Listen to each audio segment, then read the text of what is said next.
kumikinang. Nicole Yala and Diego Bandido.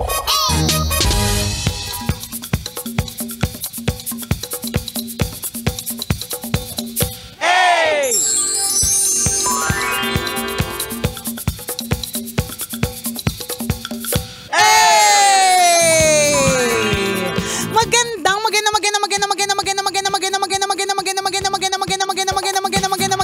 Magandang tanghali, kumikinang na ulo, Diego Bandido!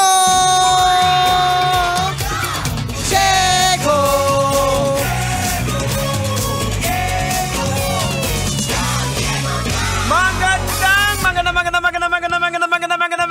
Magandang tanghali, kumikinang ina!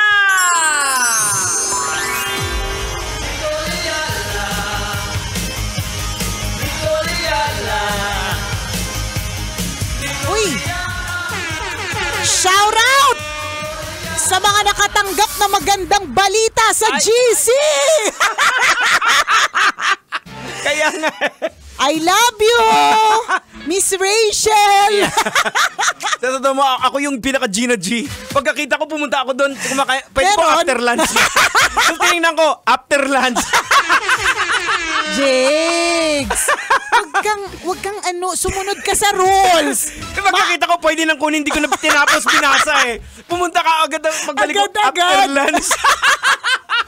Ayan tayo eh. Ang tawag dyan, selective reading. No. Alam niyo po ba? At yung feeling ko, Jegs, ang problema nating mga Pilipino. Hindi ko alam kung tayong mga Pilipino or lahat ng mga tao. Generally, lahat. Generally, selective yung reading natin. So, kanina, sabi ko, shout out sa mga may natanggap na good news sa GC. So, meron kasing nag-message sa GC namin na pwede nyo na pong makuha yung yung talent fee po ninyo.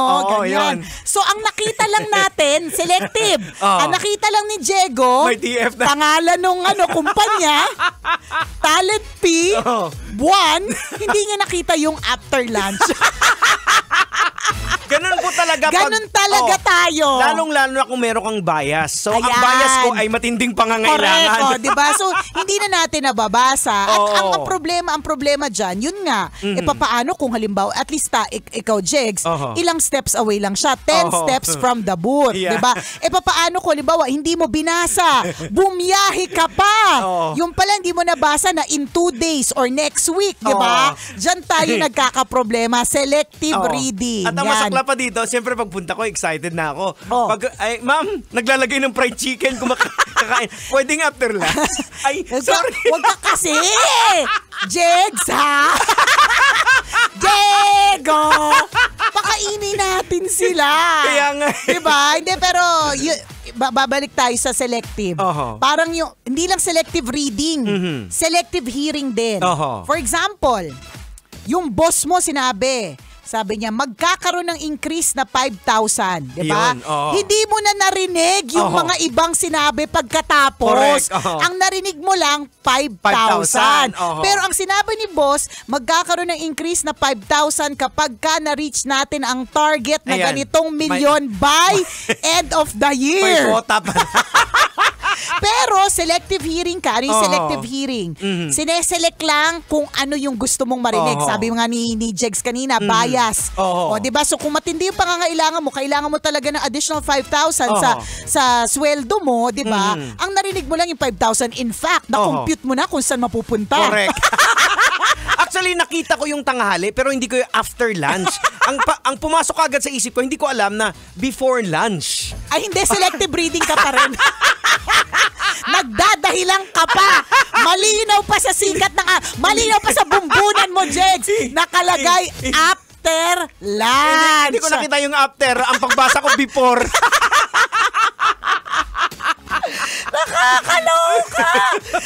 Diba? Hindi, pero that's a lesson to be learned, ha? Tama. Yung selective reading tsaka selective hearing, wag po nating basahin yung mga gusto lang nating basahin. Wag din nating pakinggan yung mga gusto lang nating pakinggan. Correct, oo. Kasi ang magiging ending nito, mapapahiya ka. Yan, or mapapahama ka. At mapapahama ka. Diba? O parang pagsabi halimbawa, o narinig mo lang na, mamimigay ng ayuda. Ayan. Ay, pumunta diba? ka doon. Correct. O, diba? ibang grupo grupo pala. Totoo. O Hindi hindi ka naman, kasama. hindi ka kasama. Porpis ka ba? Oo. Diba? O Ayan. kaya parte ka ba ng barangay na yan? Oo. O, diba? Ang narinig mo lang, ayuda, punta na. Diba? Lagi tayong napapahamak sa ganyan, friend. Aminin na natin yung mga selective.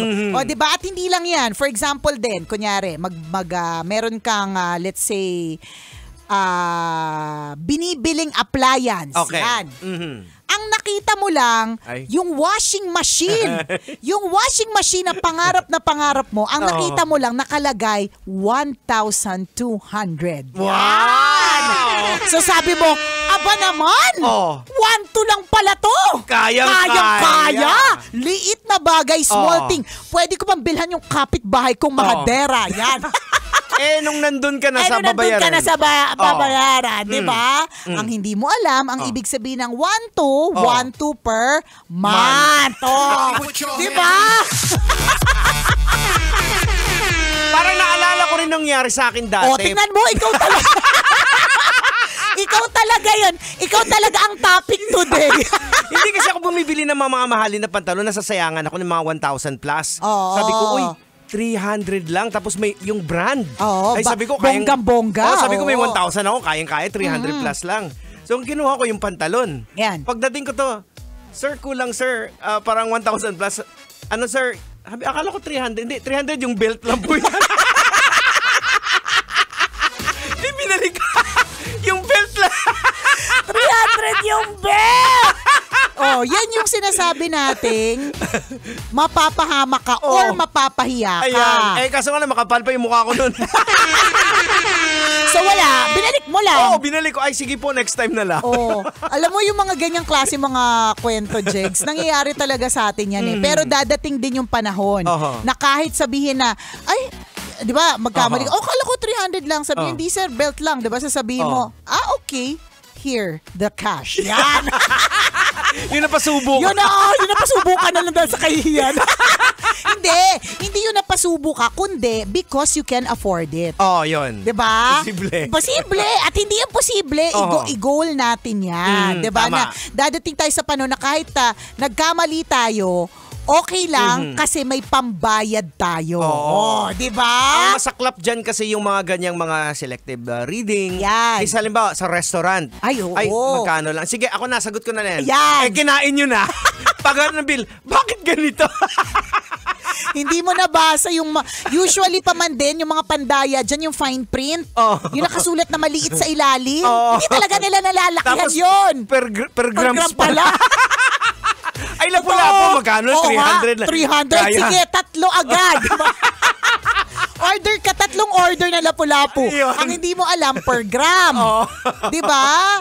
Ilang gramo yun? Ilang gramo yun. Kasi yung pinili mo pa yung pinakamalaking lapu-lapu. Nagyabang ka pa. Sabi mo pa 3 order. Yun. Diba? Yan yun. So, yan yung sinasabi natin na pwede at posible tayong mapahiya. Yan. At pwede at posible tayong mapasubo na lang. Correct. So, dahil sa kahiyan, kahit hindi ka ready, isa-swipe mo na lang yung credit card mo. So, ako para sa akin, ito yung isa sa mga important lessons na dapat lagi po nating lagi po nating isa sa puso't isipan. Huwag kang mahihiyang magtanong! Ayan. Kasi dapat, pag hindi ka nagtanong, posibleng hindi ka magsweldo. Diba? Pag hindi ka nagtanong, posibleng mapahiya ka. Diba? At okay lang na magtanong kasi minsan nahihiya tayo magtanong kasi parang feeling natin baka masungit siya o kaya mapahiya tayo. Mas mapapahiya tayo, friend, kabisyo, kapag hindi tayo nagtanong. Pero ako naman ang makulit pagdating sa mga ganyan. Tingnan mo, ikaw na naman. Hindi, sinasabi ko kay Let, alam ba, kung may bibilhin o may sabi ko, tanungin mo, isure mo. Correct. Itanong mo, isure mo. Ganon ako, saan tayo pupunta? Sigurado ka ba na ganon? Yan. Kasi ayoko yung nagsasayang ng oras. Totoo. Diba? Totoo yan. Kailangan na yung speaking of sure, kapag halimbawa bumili ka ng isang bagay tapos masyadong mura, alam mo namang hindi mura yung mga ganyang klase mga bagay, tatanungin mo din siya. Sure ka ba? Sure ka ba? So, sure ka ba? For example, okay, example ko na lang kasi suot ko tong napakagandang 3-carat ring. Wow, diba? kumikina. Mayet de la Rosa Fine Jewelry. So, ito ay 3-carat. Diba? So, kung ang presyo niya ay kung ano man ang presyo niya, alam mo talagang gets mo kasi jamon. Pero kapag halimbawa may nagbenta sa'yo na ganito din kalaki yung bato, pero ang benta sa'yo kunyari 1-2, ganyan, magtatanong ka din. Ayan. Kasi meron din naman talagang may mga stones lang din naman talaga. Ayan. So wag mong i-assume kaagad na diamond porke kumikinang. Diba? Pwedeng ulo ni Diego yun. Tama. Diba? Or pwedeng puwet ng baso ang tawag. Yes, puwet ng baso. Puwet ng baso. O kaya yung mas mura, may mga Russian stones na tinatawag. Correct na tinatawag. At walang masama doon. Kumikinang din naman siya. Pero kung ang intention mo ay yung gusto mo, valuable, masasanla ng malaki, magtatanong ka kung tatanungin mo, bakit po tumura? Ayan. Diamond po ba talaga ito? Oo. Yan, Ayan. ganon. So para hindi ka mapahiya. Kasi ang ending, nako, mahirap na talaga. Pero wag ka, alam mo ang goal ko, Jegs, yung yung kaklase ko nung high school, favorite ko tong kwento, college. Favorite ko talagang kwento to sa kanya. Pag nagkikita kami, uulitin ko na naman yung kwento. Sasabihin ko sa kanya, huy, alam mo, nung college tayo, hindi talaga kita makakalimutan. Bakit? Sabi niya, bakit? Kasi pumunta tayo sa Lacoste. Kasi may Lacoste malapit sa school namin. Okay. Tapos, parang yung bill niya inabot ng mga 14K. Wow. 14 estudyante, ha? Ang laki na nun, ha? Estudyante. Imagine college si Nicole Ayala. Anong taon yun? Ano ka ba? Semi-bastos ka doon. Pero, anong taon talaga yon? Malaki na yung 14,000 sa estudyante. So, kung first year college ako, 1998. 14,000. Ang laki na nun eh. At saka alam mo, Jex, hindi ako papasok ng Lacoste. Ngayon naninervous pa ako pumasok sa Lacoste. So, alam mo yun, pumasok siya, sinamahan kasi namin siya. Kailangan ko bumili ng shirt sa Lacoste, ganyan. So, umabot yung bill niya ng 14K. Tapos na-realize hindi niya dadala yung ATM niya. Tapos sabi ko, shala, estudyante pa lang, may ATM na. Ang mayaman, iba talaga ang mayaman, di ba? So, hindi niya dala. So, nataranta siya. So, sabi niya, Emmy, my real name. Sabi niya, may cash ka ba? Kailangan pa bang i-memorize yan? Basic. Wala pa ako sa lab radio. Hindi pa naiisip yung kailangan pa bang i-memorize yan. Nasabi ko na, kailangan pa bang i-memorize yan? Basic. Siyempre wala, di ba? Sabi niya, Emmy, meron ka ba siya? So, tinanong niya isa naming tropa. Isa naming tropa, parang 2,000 lang siya meron. Tapos, hindi ko ito makakalimutan kasi alam mo ginawa niya, Jegs, naghalongkat siya sa bag niya. Sa school bag niya na may mga kasamang papel, ballpen, eraser. Nakaabot ng 14K yung nakakalat na pera. Ramdam ko talaga mahirap ako. Sinampal ako ng kahirapan. Totoo. So yung nagpapatuloy lang, parang pareho pala din tayo dati. Yung mga sinasamahan natin may pera. Hindi, yan yung sinabi natin na diskarte natin. Diskarte. Na hindi sila masaya pag hindi tayo kasama. Ayan. Mas masaya sila kung ako runner, ikaw naman taga-kwento. Correct, taga-kwento. Tsaka runner din ako, pwede mo ko utusan. Ayan. Diba? So, kung halimbawa, sinabihan niya ako na dala niya ATM card niya, tapos mag-withdraw ako sa pinakamalapit na machine. Go. Pwede, ako yun, diba? Kahit nasa 5th floor yun, tapos nasa first floor kami, go. Pero winner talaga yung naghanap sa school bag. Nakabuo ng 14,000. Chicks ngayon sa bag natin. Na nagtatrabaho na tayo, ha? Diba? Buksan natin yung mga wallet natin. Meron bang 14K dyan? Wala. Kung minsan nga walang barya ka, alam mo wala ka naman pera, maghahanap ka pa rin. Correct. Kunyari ka pa sa sarili mo. Diba? Baka meron dito. Hindi ka naman naglalagay doon. Yung kapag yung kunyari, totoo, yung hoping ka lang na baka mamaya isang araw meron ka nilagay doon. May nahulog. Correct ka. Ang pinakamalaki siguro naiiwan sa akin na recently, kasi mahilig ako magpalit ng bag, 500. pinakamalaki na yun nagtatrabaho na ako niyan lagi pa ako rumarakit niyan yung may iwan sa bag ko 500 parang pinakamalaki saka bihira yun. Kadalasan walang may iwan na 500 dyan dun sa yung bang bag na naiwan mo na at nakalimutan mo na wala, hindi nangyayari yun. Pero yung friend ko nabayaran niya yung lakos. Naghalungkat lang siya sa bag niya. Diba? Grabehan! Sampal talaga ako parang mahirap ka. Mahirap ka talaga. Kailangan maging matalino ka. Ganon. Kaya sabi ko sa sarili ko, sana isang araw maging ganon ako. Hindi man may 14,000 agad at any time pag nagkalungkat. Kundi, yung part lang na, yun nga, yung katulad na nangyari sa'yo, na akala mo 300 yung pantalon, yung pala 1,300. Diba? Na hindi lang sa pahiyaan, kundi meron ka ding 1,000. Yung mabibili mo na yung mabibili mo rin talaga siya. Yung dati tinitingnan mo lang na correct na ay, gusto mo pero ang dami mo pang iniisip kung yan. Deserve ko ba to? Yun. Mas mapupunta sa ibang bagay, 'di ba? Yung mga may mga ganyan kang eklavu So sana dumating tayo dun sa panahon na hindi tayo kailangan tumingin sa presyo sa grocery pag tayo po ay nag-grocery or pagkakain tayo sa labas, hindi natin titingnan kung magkano. Gusto lang natin siyang orderin kasi afford natin siya. And on top of that is deserve din natin kasi yung mga ganyang bagay. Parang reward for yourself. Halimbawa, di ba, pag may nakita kang gusto mo, bilhin mo. Para din naman para ganahan ka na naman. Kaya nga, di ba, na para mag-work ka, para yun nga, tama, ma-motivate ka. Para saan ka bumabangon? Social climber kasi ko. Gusto ko laging masarap yung kinakain ko. Gusto ko de-aircon kami, di ba? Gusto ko latest yung gadget. Di motivation mo yun.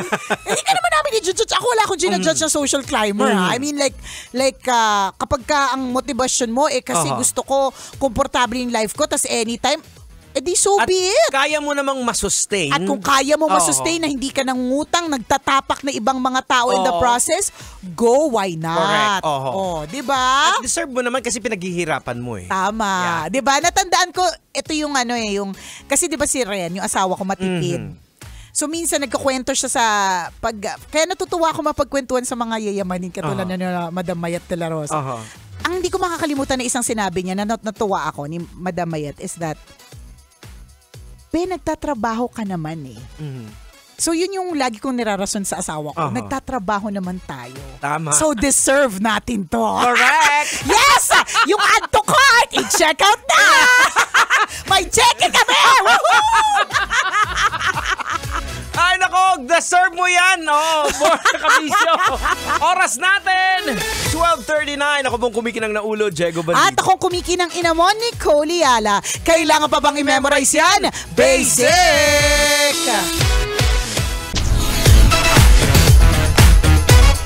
Metro's number one. Metro's number one. Love Radio.